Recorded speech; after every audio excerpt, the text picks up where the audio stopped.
Apostle Paul thought it would be another ordinary Sunday sermon, but one unexpected moment changed his ministry forever.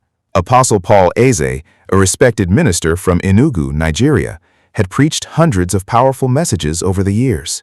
One Sunday, after the service, an elderly man quietly walked up to him. With tears in his eyes, he said, "I've heard many of your sermons, but today's message reminded me that God still loves me. I was ready to give up until today." Apostle Paul stood speechless. He realized that while he focused on delivering great sermons, God was using simple words to save broken hearts. From that day on, he prayed before every message, "Lord, let one life be changed today." Because sometimes the sermon you'll never forget is the one that saves a single soul.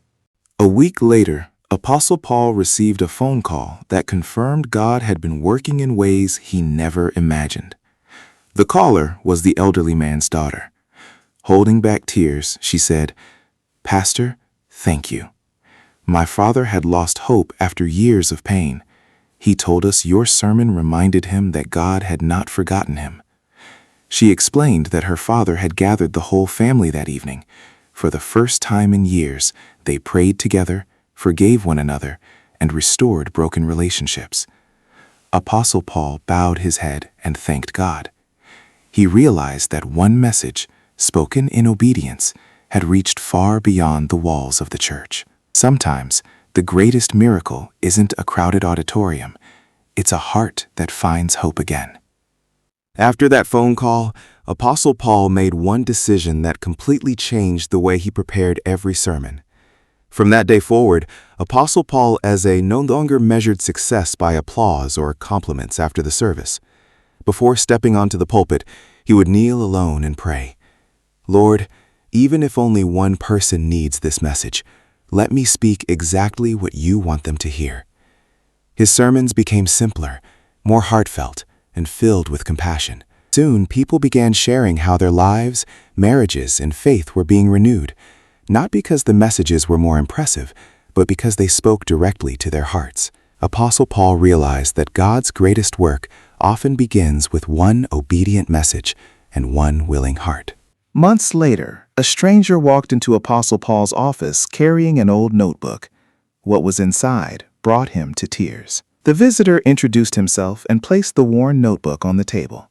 He said, "Pastor, every sermon you've preached that encouraged me is written in here." Page after page was filled with Bible verses, sermon notes, prayers, and dates. Then he added, "These messages kept my faith alive during the darkest season of my life. When I wanted to quit, I read them again."